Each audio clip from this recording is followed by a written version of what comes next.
பிலிப்பியருக்கு எழுதின புஸ்தகம் 1ஆம் அதிகாரம் 7ஆவது வசனம். 66 புத்தகங்களுக்குமே ஆக்கியோன் ஆத்தர் என்ன நோக்கத்திற்காக எழுதுகிறார்கள் அப்படிங்கிறத அந்த புத்தகத்திலேயே குறிப்பிட்டிருப்பார்கள். அதே மாதிரி 66 புஸ்தகங்கள்லையுமே அதை எழுதினது யார் அப்படிங்கிறதும் பெரும்பாலும் என்ன பண்ணியிருப்பாங்க, குறிப்பிட்டிருப்பார்கள்.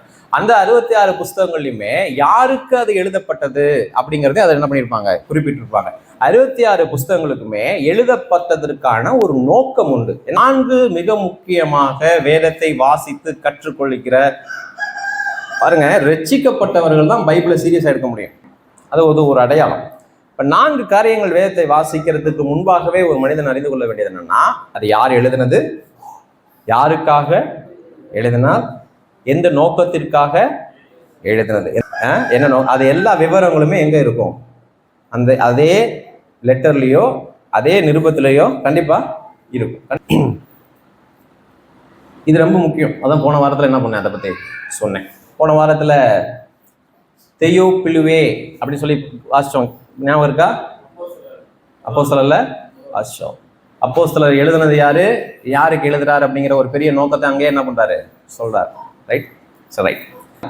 அப்ப பிலிப்பியருக்கு எழுதுற நிருபம் சிறைச்சாலை நிருபம். சிறைச்சாலை நிருபத்துல 1. பிலிப்பியருக்கு எழுதுற நிருபம் 1ஆம் அதிகாரம்.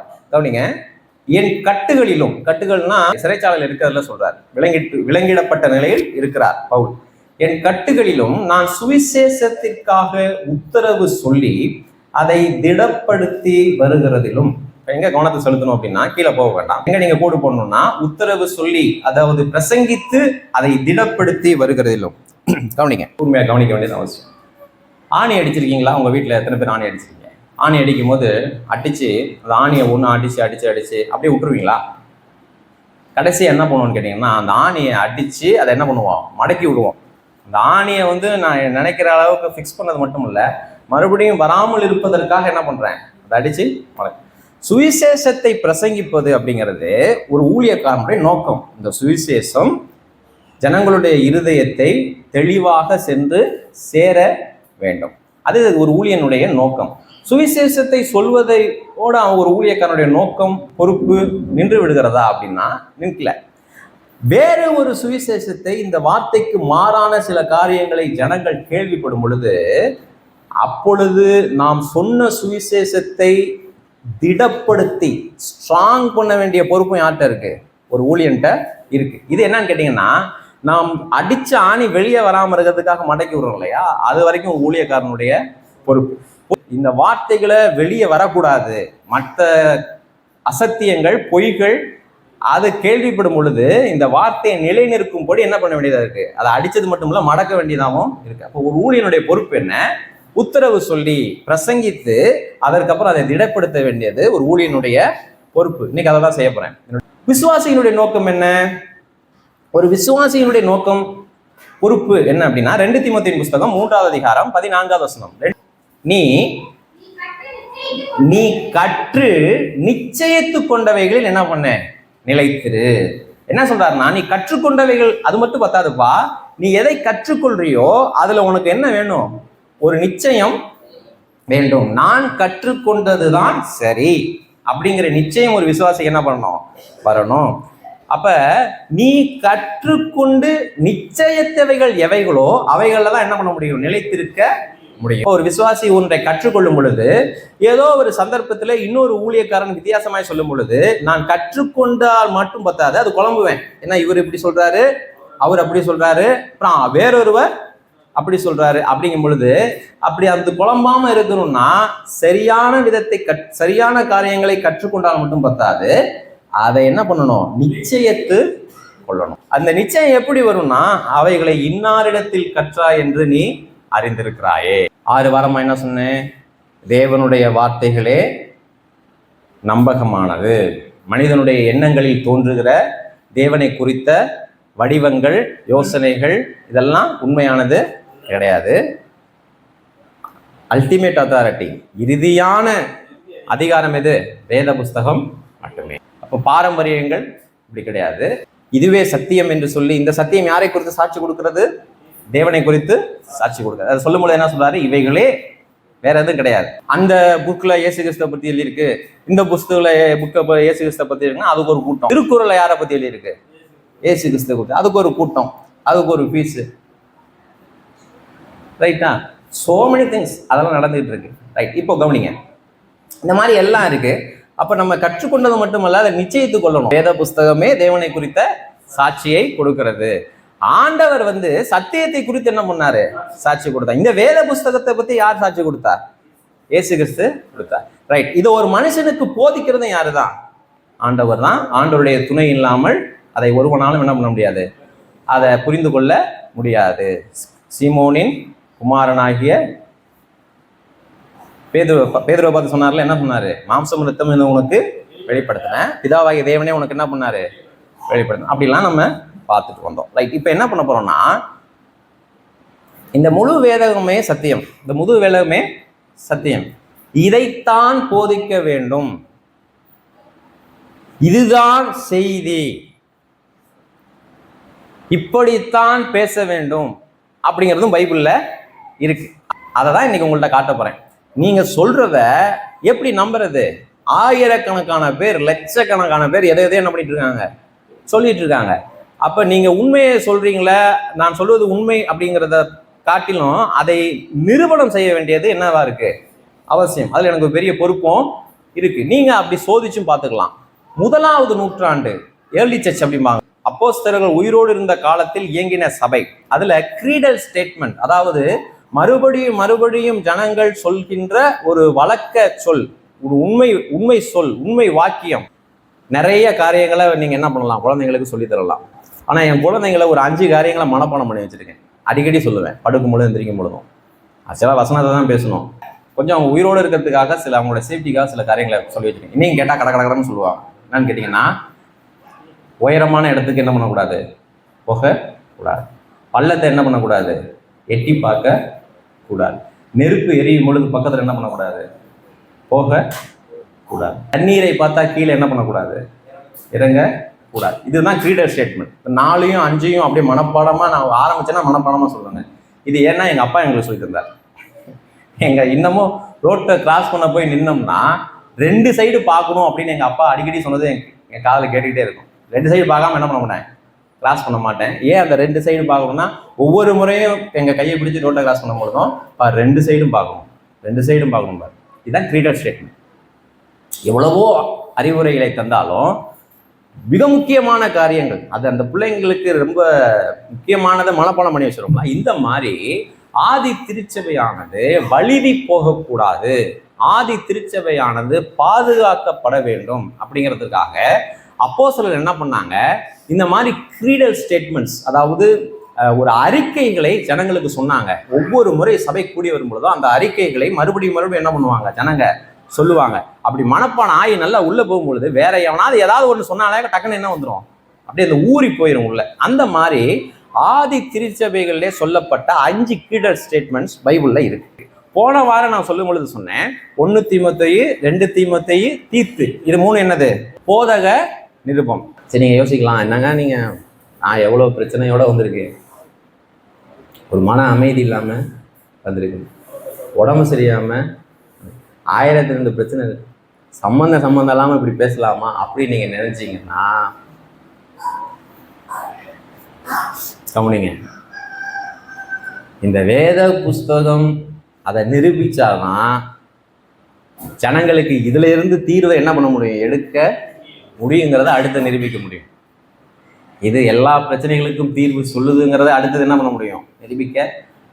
என் பிரச்சனைகளுக்கு வேதம் சொல்லுகிற தீர்வு சரிதான் அப்படிங்கிறத அடுத்ததுதான் என்ன பண்ண முடியும், நிரூபிக்க முடியும். அதனால இதெல்லாம் வாழ்க்கைக்கு ஒட்டாததுன்னு ஒரு நாள் நினைச்சிடாதீங்க, நீங்க டிஸ்கரெக்ட் ஆகாதீங்க. இங்கே உட்காந்துக்கிட்டு சில பேர் இருதய அளவில் என்ன பண்ணிடுவாங்க, துண்டிக்கப்பட்ட நிலையில இருப்பாங்க. அந்த மாதிரி ஆயிராதீங்க, அது கூடாது.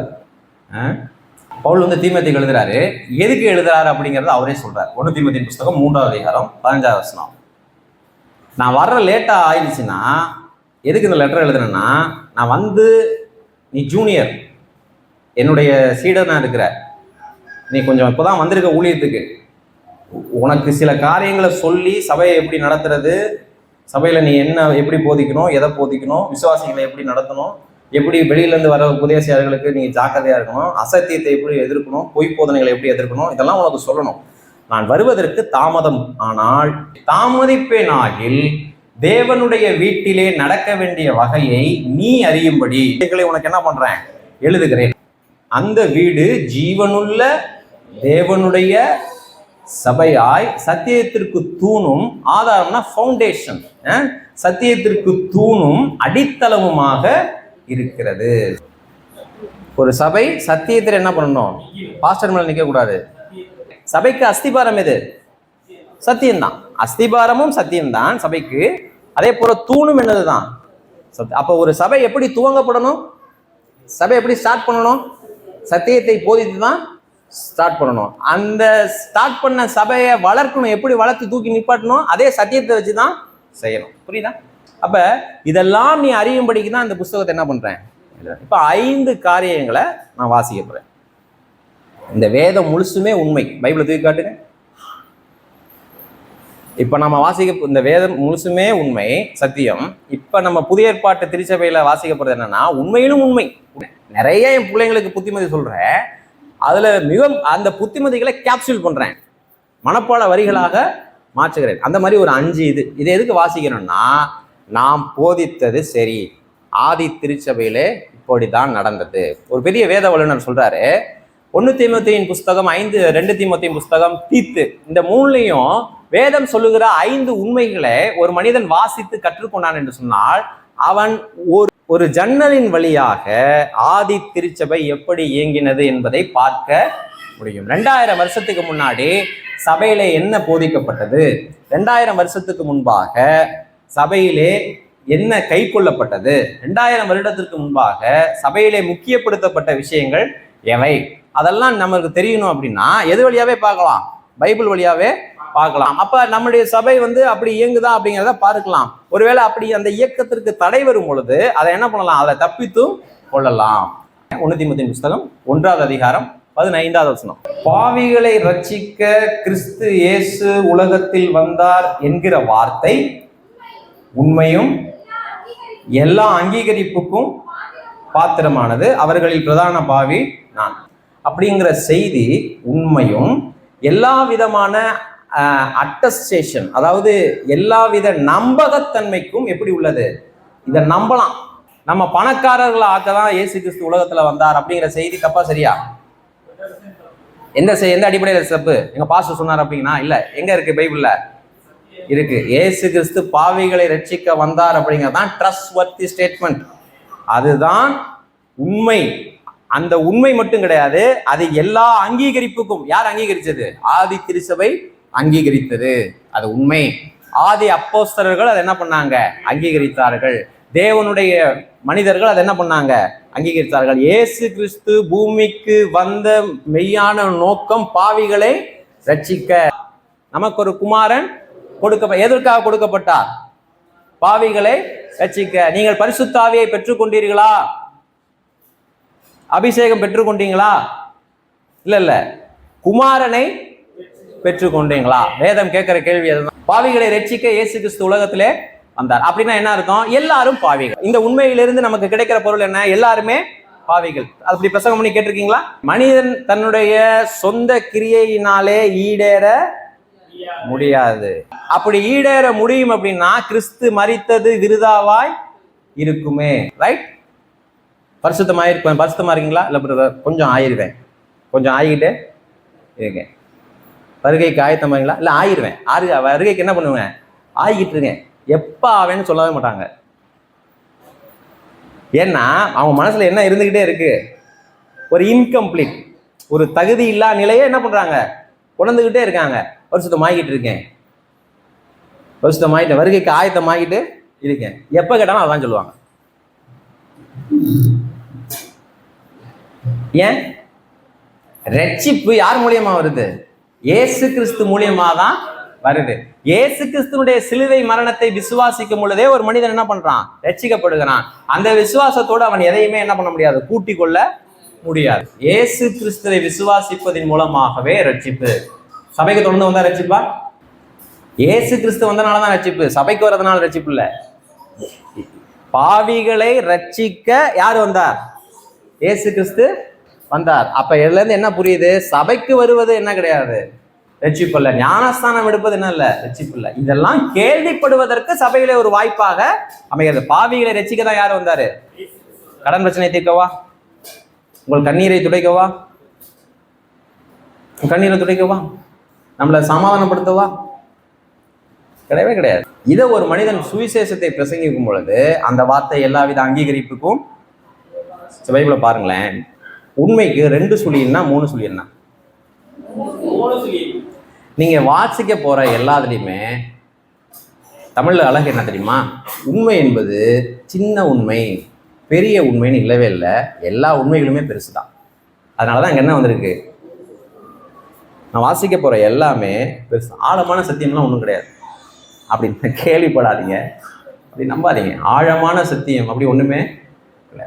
நான் புரிஞ்சுக்கிறதுக்கு வேணா கஷ்டப்படலாமே ஒழிய, நான் கேட்கறது புதுசா இருக்குமே ஒழிய, ஆழமான சத்தியம்னு ஒண்ணு கிடையாது. உண்மை அவ்வளவுதான். எல்லா உண்மைகளுமே பெருசு. அப்ப சுவிசேஷம் பிரசங்கிக்கப்படும் பொழுது கிரியையின் மூலமாக ரட்சிப்பு அல்ல. உபவாசம் பரலோகம் போயிடலாமா? உபவாசத்தோடு இறக்குறாரு ஒருத்தர், பரலோகம் போயிடலாமா? ஜெபம் பண்ணிட்டு பொழுதே ஒருத்தர் இறக்குறாரு, டைரக்டா பரலோகம் போயிடலாமா? இயேசு கிறிஸ்து எதுக்கு உலகத்துல வந்தார்? பாவிகளை. அப்ப எல்லாரும் யாரு? பாவி. எழுதினவரும் யாரு? சொல்றாரு, பிரதான பாவின்றார். அப்ப ரட்சிக்கப்படுறதுக்கு வேறொரு வழியே உலகத்துல இல்ல, ரட்சிக்கப்படுவதற்கு வேறொரு உலகத்தில் இல்ல. அதனாலதான் இயேசு கிறிஸ்து மேல இருந்து வந்தார். அப்ப நீங்க ரட்சிக்கப்படுவதற்கு உலகம் காண்பிக்கிற ஒரு வழியை கண்டுபிடிச்சீங்கன்னா, ரட்சிக்கப்படுவதற்கு நீங்கள் ஒரு வழியை கண்டுபிடிச்சிருக்கீங்க, அது இந்த உலகத்தில் உண்டானது, மனிதர்கள் மூலமாக உண்டாதுன்னா அது கண்டிப்பா ரட்சிக்கப்பட உங்களுக்கு உதவாது. அப்ப இந்த வழி எங்கிருந்து வந்தது? தேவனிடத்திலிருந்து வந்தது. தேவனே அதை என்ன பண்ணாரு? கொண்டு வந்தார். தேவனே மறிக்க வேண்டியதாய் இருந்தது. நல்லா புரிஞ்சுக்கணும். ரைட். பிரசங்கத்துடைய மையம் என்ன? கேட்கிறவர்கள் யாரு? பாவிகள். இயேசு கிறிஸ்து யாரா பேசணும்? ரட்சகராக.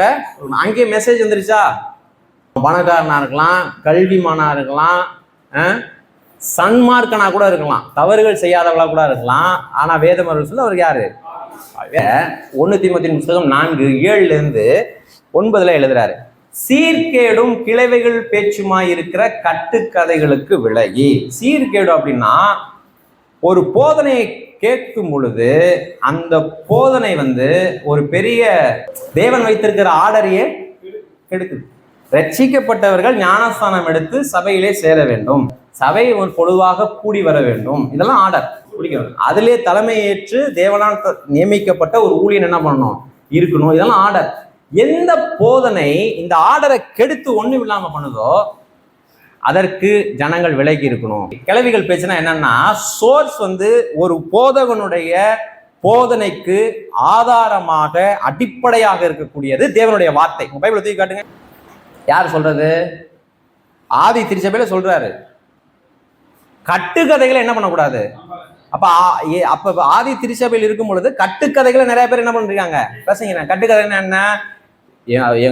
எங்க தாத்தா எப்படி சபை நடத்த சொன்னாரோ அப்படிதான். அது தாத்தா பேச்சு. எங்க பாட்டி எப்படி சொல்லி கொடுத்துச்சோ அப்படிதான் நாங்க என்ன பண்ணுவோம், சபைக்கு வருவோம். கவனிங்க, ஒரு சபை இனாகரேஷன், சபையை துவங்குறாங்க. இப்ப ஆயர் பிரசங்கம் பண்றாரு, சபை மக்கள் கூடி வராங்க, முதல் சர்வீஸ் கூடி வராங்க. ஒரு கருப்பு பூனை இங்கிட்டு ஓடிட்டே இருந்துச்சான். அப்போ அந்த ஆயர் என்ன சொன்னாராம், ஆராதனைக்கு எவ்வளோ டிஸ்டர்பாக இருக்குது பார்த்தியா? இது 18ஆம் நூற்றாண்டில் நடந்தது. கருப்பு பூனை இப்படி ஓடிட்டு இருக்கு, ஆராதனைக்கு ரொம்ப டிஸ்டர்பன்ஸாக இருக்கு, பிடிச்சி கட்டுங்கண்ணா அந்த ஓரத்தில். நான் என்ன பண்ணாங்கன்னா சபையோட ஜன்னலில் பக்கத்துலேயே பிடிச்சி கட்டி வச்சுட்டாங்களாம். ஏன்னா அதை அங்கிட்டும் இங்கிட்டும் ஓடிட்டு. அவர் பேசி முடிச்சதுக்கப்புறம் வயசானவர் பாருங்க அப்படியே ஊந்து இழந்துட்டாராம். அடுத்த வருஷம் புது பிரசங்கியார் வந்தாராம். சபை என்ன நடந்துக்கிட்டு இருக்கு? அவர் பார்த்தாராம், ஒரு கருப்பு பூனை எங்கே கட்டி இருந்துச்சு? ஜன்னலில் கட்டிருந்துச்சு. என்னப்பா அது கருப்பு பூனைனா? இல்லை எங்கள் ஐயா கட்ட சொன்னாங்க. ஐயா கட்ட சொன்னார்னா ஏதாவது விஷயம் இருக்கும். அவனுக்கு தெரியாது, புதுசாக அப்பாயின்மெண்ட் ஆயிருக்கு, விட்டாங்களாம். அப்படியே ஒரு 50 வருஷம் கழிச்சு 2வது போதவரை என்ன பண்ணிட்டாராம்? செத்து போயிட்டாராம். இப்போ 2 பேர் செத்து இருந்தால் பூனையும் செத்துருக்கும்ல. பூனை செத்து போனதுக்கப்புறம் சபையாரெலாம் கூடி ஒரு முடிவு பண்ணாங்களாம், நம்ம கட்டி இந்த கருப்பு பூனை செத்து போச்சு, ஆராதனையில் அது இல்லாமல் இருந்தால் நல்லா இருக்காது, ஒரு கருப்பு பூனையை கொண்டாங்களான்னு சொல்லி கட்டி வச்சாங்களாம். எங்க? ஜன்னல். போதிக்கிற பாஸ்டரும் செத்துறதுக்கு அப்புறம் பாஸ்டர் என்ன பண்ணிடுவாங்க? அப்பாயிண்ட் ஆயிடுவாங்க. கருப்பு பூனை செத்துக்கு அப்புறம் கருப்பு பூனையை பிடிச்சி 21ஆம் நூற்றாண்டுலையும் தொடர்ந்துகிட்டு இருக்கு. ஏன்னா கருப்பு பூனையை ஏன் கட்டினாங்கன்னு யாருக்கும் இதுதான் கிளவி பேச்சு. கிளவி பேச்சுல சபை நடக்கலாமா? யாரு சொன்னது? கிளவி பேச்சுகளுக்கும் கட்டுக்கதைகளுக்கும் விலகி போ. பரிசுத்த ஆவியானவர் நான் வாசிட்டு இருக்கும்போது அப்படியே பரிசுத்த ஆவியானவர் இறங்கி வந்தாரு, இயேசு கிறிஸ்து இறங்கி வந்தாரு, ஒரு தூதன் வந்தான், எல்லாம் கட்டுக்கதை. இன்னைக்கு ஏதாவது யூடியூப்ல கேட்டோம்னா எப்படி இருக்கு, ஸ்டாண்டப் காமெடி மாதிரி இருக்கு. ரொம்ப ஸ்ட்ரெஸ்ஸா இருந்துச்சுன்னா பசங்க கொண்டு வந்து காட்டுவாங்க, என்ன இது பாருங்களேன் அப்படின்னு. ஒரு 5 நிமிஷம் சிரிச்சுக்குவோம், ரொம்ப ஸ்ட்ரெஸ் பஸ்டரா இருக்கும்.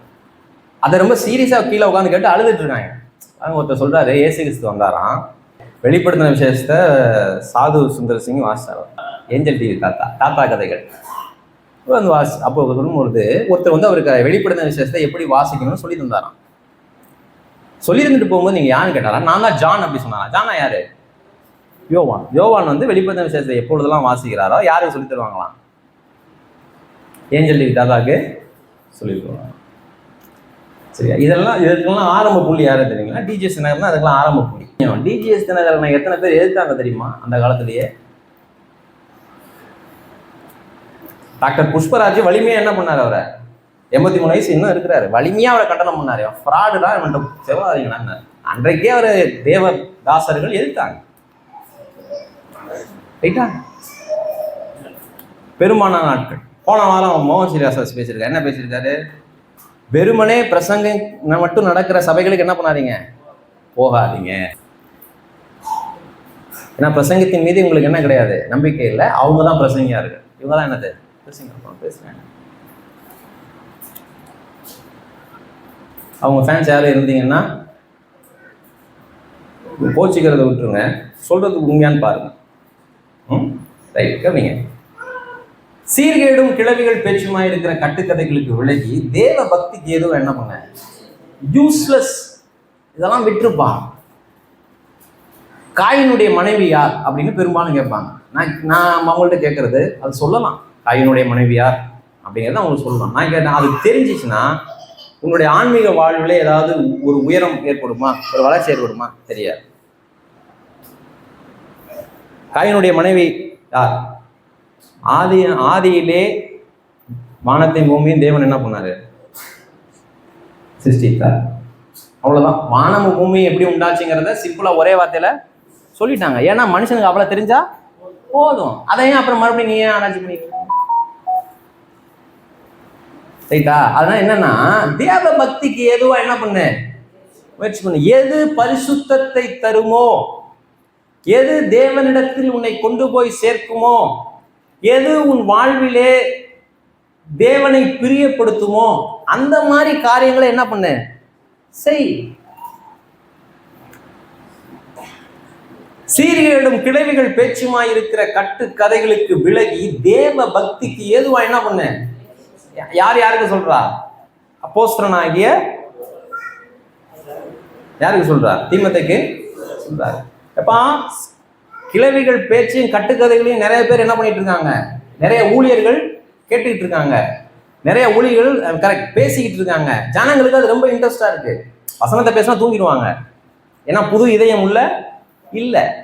ஆனா கதைகள் எப்படி இருக்கும், இன்ட்ரெஸ்டா இருக்கும். கதைகள் ரொம்ப புரியும், ரொம்ப இன்ட்ரெஸ்டா இருக்கும். அதை சுவாரஸ்யமான விதத்துல சொல்லும்போது அது எப்படி இருக்கும், ஜனங்க வந்து ஸ்டாண்டப் காமெடி மாதிரி என்ஜாய் பண்ணுவாங்க. ஆனா அப்படி செய்யாத தேவ பக்திக்கு எதுவா என்ன பண்ணு, சரீர முயற்சி அற்ப பிரயோஜனம் உள்ளது. தேவ பக்தியானது இந்த ஜீவனுக்கும் இது பின்வரும் ஜீவனுக்கும் வாக்குத்தத்தம் உள்ளவாகினால் எல்லாவற்றிலும் எப்படியானது, சரீர முயற்சி. சரீரத்தினால் நீ கடவுளை பிரியப்படுத்த நினைச்சீங்கன்னா வெள்ளை சட்டை போட்டா நீ கடவுளுக்கு உகந்தவன் ஆயிடுவ, கிளீன் சேவ் பண்ணா நீ கடவுளுக்கு உகந்தவன் ஆயிடுவ.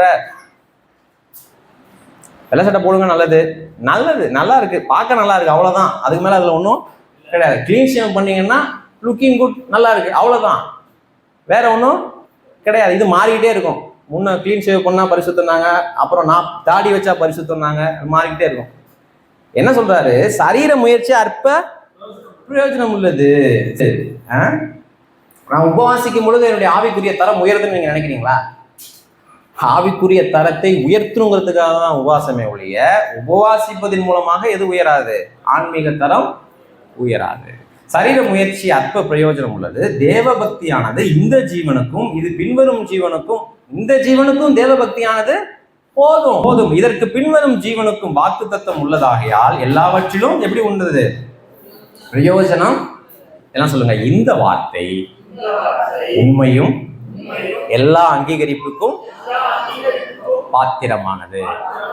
எந்த மனிதன் கட்டுக்கதைகளுக்கு விலகுங்க, பாரம்பரியமான காரியங்களுக்கு என்ன பண்ணுங்க, விலகுங்க.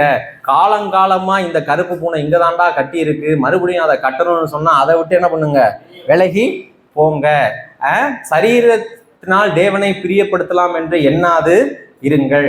தேவ பக்திக்கு ஏதுவாக என்ன பண்ணுங்க, முயற்சி பண்ணுங்க. அவைகளே இந்த ஜீவனுக்கும் வரப்போகிற வாழ்விற்கும் உபயோகமானதுன்னு யாரு பிரசங்கிக்கிறானோ அந்த வார்த்தை உண்மையும் எல்லா அங்கீகரிப்புக்கும். அதை அங்கீகரிக்கணும். அதை என்ன பண்ணணும், அங்கீகரிப்பதற்கு எதிர் சொல் என்ன, நிராகரிப்பது. எந்த சர்ச்சைக்கு போறதுன்னா கொடுக்குற அப்படியே பக்கத்துலேயே ஏதாவது சர்ச்சைக்கு போங்க. அப்படியே வீட்டை விட்டு எந்திரிச்சு அப்படி குப்புற விழுந்தா எங்கே தான் விழுவணும், அந்த மாதிரி ஒரு பக்கத்து எந்த சர்ச்சைக்கு போகிறது, பக்கத்துலேயே ஒரு சர்ச்சைக்கு போங்க. நல்ல ஐடியாவா? ஜனங்க என்ன திங்க் பண்ணுறாங்க அப்படிங்கிறது கூட யாருக்கு தெரியணும், ஒரு ஊழியக்காரனுக்கு தெரியாது. அதாவது கேள்விக்கு பதில் சொல்கிறது இல்லை, என்ன கேட்பாங்க அது கூட யாருக்கு தெரிஞ்சிருக்கணும், ஊழியக்காரனுக்கு தெரிஞ்சிருக்கணும்னா அவன் எக்ஸ்பர்ட்டாக இருக்கணும்னு சொல்ல வரல. கடவுள் ஒரு மனிதனை அப்படி என்ன பண்ணுவாருன்னா உருவாக்குவார். என் பொண்ணு இருக்கால, அந்த கிரீடல் ஸ்டேட்மெண்ட்டை உங்களுக்கு சொல்கிறேன். பரோட்டா சாப்பிடக்கூடாது, கேக் என்ன பண்ணக்கூடாது, சாப்பிடக்கூடாது, பிஸ்கெட் என்ன பண்ணக்கூடாது, சாப்பிட, மைதா என்ன பண்ணக்கூடாது, சாப்பிடக்கூடாது. சரி, இப்போ புரோட்டா வாங்கிட்டு வரணும்னா யார் தான் வாங்கிட்டு வரணும், கரெக்டாக சொல்லுங்க. நான் தான் சாப்பிடக்கூடாதுன்னு சொல்கிறேன். சரி, புரோட்டா வந்து சாப்பிட்டு தான் ஆகணும் அப்படின்னா அதையும் செய்ய வேண்டியது யாரு தான், புரியுதா உங்களுக்கு? இப்போ உங்கள் பிள்ளைங்க உங்களை கேட்கும்ல, அம்மா ரொம்ப இப்போ எல்லா பிள்ளைங்களும் ஹோட்டலில் சாப்பிடவே கூடாதுன்னு என் பிள்ளைங்களை சொல்லி தந்திருக்கேன். என்னைக்காவது ஒரு நாள் எல்லா பிள்ளைங்களும் ஹோட்டல் நாங்கள் பார்த்ததே இல்லை, ஒரு ஹோட்டலுக்கு கூப்பிட்டு போங்க. யார் கூப்பிட்டு போகணும், யார் கூப்பிட்டு போகணும், நான் தான் கூப்பிட்டு போகணும். ஆனால் ஹோட்டலுக்கு போகக்கூடாது, ஹோட்டலில் சாப்பிடக்கூடாது, யார் டீச் பண்ணது, நான். என் மாமா அதையும் கேட்பா, ரோட்டாவனா சாப்பிட்டுட்டு என்ன கேட்பான்னா, என்ன நீ தானே சொன்ன அப்புறம் வாங்கிட்டு வந்துட்டேன் சாப்பிட்டு சொல்லுவா. இப்ப எப்ப உதைக்கணும் அப்படின்னா, என் பொண்ணு ஹோட்டலுக்கு போகக்கூடாதுன்னு நான் கூப்பிட்டு போயிட்டேன். ஆனா என் பொண்ணு என்ன சொல்லுது, ஹோட்டல் நல்லா இருக்கு, இங்கேயே இருந்துக்கலாம்ப்பா, அம்மா சமையல். அப்ப என்ன சொல்லுவீங்க, அங்கதான் உதைக்கணும். அப்ப கூப்பிட்டு போனது எதுக்கு அங்கேயே இருக்க வைக்கவா, சொல்லுங்க. ஒரு சேஞ்ச். நீங்க உங்க பிள்ளைங்க சொல்லதை கேட்காத பொழுது என்ன சொல்லுவீங்க, நீங்க கொஞ்சம் சொல்லுங்க அப்படின்னு சொல்லுவீங்க. இப்போ என்ன அர்த்தம், யாராவது ஒருத்தர் சொல்றதாவது அவனுக்கு என்ன பண்ணட்டும், நானும் அதை தான் சொல்றேன். நான் பிரசங்கம் பண்ணது என்ன பண்ணல, உங்களுக்கு ஏறல. ஆனா எப்படியாவது யாராவது என்ன பண்ணணும், உங்களுக்கு சொல்லணும். அதுக்காக யாராவது உங்களுக்கு சொல்றாங்கன்னா கொண்டு போய் என்ன பண்ணுவாங்க, நான் சொல்றது புரியுதா, அது தப்பா அது. ஆனா அவன் சொல்ற எல்லாத்தையும் கேட்கலாமாங்கன்னு நான் மானிட்டர் பண்ணிட்டு தான் இருக்கேன். நான் சொல்றது புரியுதா? பாருங்க, ரொம்ப கூத்தா ஒரு இடத்துல நடந்துச்சு, ஒரு யூத் மீட்டிங். அப்போ அந்த யூத் மீட்டிங்குடைய ஸ்பீக்கர் வந்து இன்னைக்கு வேலையை விட்டு வர்றதுக்கு எனக்கு என்ன ஆயிடுச்சு, ரொம்ப லேட் ஆயிடுச்சு. டக்குன்னு என்னைக்கு போட்டாங்க, வர வேண்டிய ஆள் வரலை, அதனால டக்குன்னு இன்னொருத்தரை மாற்றினாங்க. அவரும் வந்து ஊழியத்தை முடிச்சுட்டு வர லேட் ஆயிடுச்சு. அவர் வந்தோடனே, தினகரன் இன்னும் 25 நிமிஷம் தான் இருக்குது, ஏதாவது ஒரு எழுதி கொடுப்பா பாப்பா அப்படின்னாரு. கடன்னு 20 நிமிஷத்தில் எழுதுறேன். 20 நிமிஷத்தில் எழுதி அவர் கையில் கொடுத்து, ஆனால் இது இந்த ஃப்ரேம் ஒர்க் நீங்கள் அதை என்ன பண்ணிடுங்க பேசுங்க. அப்போ கீழே வந்து சில பேர் உட்காந்து என்ன பண்ணுறாங்க, கவனிக்கிறாங்க. அப்போ அதை கேட்டுட்டு அந்த பசங்க என்கிட்ட வந்து சொன்னது என்னன்னா, இன்னைக்கு நாங்கள் கேட்டது தான் எங்களுக்கு புரிஞ்சிச்சு, ஆனால் அதையே 20 முறைக்கு மேலே பிரசங்கிருக்கேன். எழுதி கொடுத்தது யாரு தான், நான் என்ன நினைச்சேன்னா, புரிஞ்சிச்சுல எனக்கு அது வரைக்கும் சந்தோஷம். இதெல்லாம் யதார்த்தமான உண்மைகள். என் பொண்ணு நான் சொல்றதை கேட்கல, சக்தி கொஞ்சம் சொல்லுங்க, அவர்கிட்ட சொல்லியிருக்கேன், கொஞ்சம் சொல்லுங்க, என் பொண்ணுகிட்ட என்ன பண்ணுங்க சொல்லுங்க. யதார்த்தமான உண்மைகள். நான் பேசுறது இப்போ என்ன பண்ணல, உங்களுக்கு புரியல அப்படின்னு ஏதோ ஒரு விதத்துல புரியாம இருக்கலாம். என்னன்னா நம்ம எதிரி இருக்கோம், மாம்சத்துல ஒரே சத்தத்தை கேட்டுக்கிட்டு இருக்கோம், ஒரே மாதிரியான ப்ரெசன்டேஷன். இப்போ நான் போதுமானவன் அல்ல, ஏதாவது புதுசாக என்ன பண்ணலாம், ட்ரை பண்ணி என்ன பண்ணலாம் சொல்ல. என்ன சொல்ல வரேன் அப்படின்னா, இந்த வார்த்தை உண்மையும் எல்லா அங்கீகரிப்புக்கும் பாத்திரமாய் இருக்கிறது. 2 தீமோத்தேயுவின் புஸ்தகம் 2வது அதிகாரம் 11 13. இந்த வார்த்தை உண்மை உள்ளது. ஏற்கனவே ஒன்னு சொல்லிட்டு இந்த வார்த்தைன்னு சொன்னாரு. இப்ப அட்டஸ்டேட் பண்ணிட்டு சொல்றாரு, இந்த வார்த்தை உண்மை உள்ளது என்னவெனில், நாம் அவரோடு கூட மரித்தோமானால் அவரோடு கூட பிழைத்தோம், அவரோடு கூட பாடுகளை சகித்தோமானால் அவரோடு கூட ஆளுகையும், நாம் அவரை மறுதலித்தால் அவரும் நம்ம என்ன பண்ணுவாரு? மறுதலிப்பார். நாம் உண்மையில்லாதவர்களாய் இருந்தாலும் அவர் உண்மையுள்ளவராய், அவர் தம்மை தாமே என்ன பண்ண மாட்டாரு? மறுதலிக்க மாட்டார். இவைகளை அவர்களுக்கு நினைப்பூட்டி, தெரிஞ்சாலுமே சில காரியங்களை ரிமைண்ட் பண்ணு, இவைகளை அவர்களுக்கு என்ன பண்ணு? நினைப்பூட்டி, ஒன்றுக்கும் பிரயோஜனம் இல்லாமல் கேட்கிறவர்களை கவிழ்த்து போடுகிறதற்கு ஏதுவான வாக்குவாதம் செய்யாதபடிக்கு கர்த்தருக்கு முன்பாக அவர்களுக்கு எச்சரித்து என்ன பண்ண? அவர்களுக்கு எச்சரித்து என்ன பண்ண? ஒன்னுத்துக்குமே பிரயோஜனம் இல்லை. அந்த செய்திகள் எல்லாம் கேட்டோம்னாலே ஆளை கவுத்துரும். ஒன்னுத்துக்கும் பிரயோஜனம் இல்லாத செய்திகளை கேட்டா ஆளை என்ன பண்ணுவோம்? ஞாயிற்றுக்கிழமை ஏதோ ஒண்ணு கேட்கணும். இன்னைக்கு என்ன ஆயிடுச்சு? ஞாயிற்றுக்கிழமை ஏதோ ஒண்ணு என்ன பண்ணணும்? ஏதோ ஒண்ணுமே என்ன வந்துருச்சு? ஒன்னுத்துக்கும் பிரயோஜனம் ஏதோ ஒண்ணு என்ன பண்ணணும்? கேட்கணும். இப்ப ஏதோ ஒண்ணு கேட்டுட்டு அதுல இருந்து எஸ்கேப் ஆக முடியுமா? அப்படி முடியாது. புரியுதா? ஏதோ ஒண்ணு கேட்பதில் இருந்து கேட்டுட்டு சும்மா கேட்கிறேன் ஞாயிற்றுக்கிழமை தான் என்ன பண்ணோம்? அப்படி எஸ்கேப் ஆக முடியுமா? எஸ்கேப் ஆக கேட்பவர்களை கவிழ்த்து விடும். கவிழ்த்து விடுவதற்கு ஆப்போசிட் என்ன? நிறுத்தும். தேவனுடைய செய்தி, வேதாகமத்தின் அடிப்படையில் உள்ள செய்தி விழுந்து கிடக்கிறவனா தூக்கி நிப்பாட்டி, பிரயோஜனம் இல்லாத செய்தி நிக்கிறவனா என்ன பண்ணிடும்? கமுத்தி போட்டு. பாவம் செஞ்சா என்ன? ஆண்டவர்கிட்ட மன்னிப்பு கேட்டுக்கலாம். அல்லேலூயா சொல்லுங்க. ஆண்டவருக்கு நம்மள தெரியுமா தெரியாதா? ஆண்டவருக்கு எதுதான் தெரியல. ஆண்டவர் நம்ம பலவீனங்கள் என்ன பண்ணியிருக்காரு? அறிஞ்சிருக்காரு. செஞ்சுட்டு என்ன பண்ணுங்க? பாவத்தை மட்டுப்படுத்துகிற எந்த செய்தியும் தேவனிடத்திலிருந்து வராது. உண்மைன்னு என்ன சொன்னேன்? எல்லாமே பெரிய ஒரே உண்மைதான். பாவத்தை என்ன பண்ணக்கூடாது? மட்டுப்படுத்துகிற செய்தி எதுவுமே, சின்ன பாவம் பெரிய பாவம்னு ஒண்ணு இல்லவே இல்லைங்கிறத உங்களுக்கு ஒரு நான் பேசியிருக்கேன். ஆதாம் செஞ்சது ஒரே பாவம் தான். எதை இழந்தான்? எல்லாவற்றையும் இழந்தான். அவன் செஞ்சது என்னதுதான்? ஒண்ணுதான். அப்ப சின்ன பாவம் பெருசை பாவம் இருக்கா?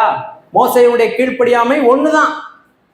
பேச சொன்னாரு, அடிச்சிட்டான். பேச சொன்னாரு, காணானுக்குள்ள பிரவேசிச்சானா? காணானுக்குள்ள பிரவேசிச்சானா? சின்ன பாவம் பெரிய பாவம் ஒண்ணு இருக்கா? சொல்லுங்க, இருக்கா? சின்ன கீழ்ப்படியாமை பெரிய கீழ்ப்படியாமை ஒண்ணு இருக்கா? இல்ல. கடவுள் எல்லா கீழ்ப்படியாமை எப்படிதான் பாக்குறாரு? கீழ்ப்படியாமை தான். அப்ப இதெல்லாம் கேட்கும் பொழுது கேட்க நல்லா இருக்கும். கவுத்துரும். ஆளை என்ன பண்ணிடும்? கவுத்துரும். அவரோடு கூட இந்த வார்த்தை உண்மை உள்ளது என்னவெனில், நாம் அவரோடு மரித்தோமானால் அவரோடு கூட என்ன பண்ணிருப்போம்? பிழைத்து இருப்போம். அவரோடு கூட பாடுகளை சகித்தோமானால், அப்ப பாடுகள் உண்டா இல்லையா? இனி உன்னோடு போராடினவர்களை தேடியும் காணாது இருப்பாய். அது உண்மையா? பைபிள்ல தான் இருக்கு. பைபிள்ல தான் உண்மையா இல்லையா? இனி உங்களுக்கு பாடே கிடையாதுங்கிறது பைபிள்ல இருந்தா சொல்றாங்க. இனி உன்னோடு தேடினவனை, உன்னோடு போராடினவனை தேடியும் காணாது இருப்பாய். உண்மையா இல்லையா? நம்பலாமா இல்லையா? பைபிள்ல தான் இருக்கு. நம்பலாமா இல்லையா? இங்க என்ன சொல்றாங்க? அவரோடு கூட சேர்ந்து பாடுபட்டோமானால். கிறிஸ்தவர்களுக்கு என்ன உண்டு? க்ளோஸ் பண்ணலாம். கிறிஸ்தவர்களுக்கு என்ன உண்டு? பாடு உண்டு.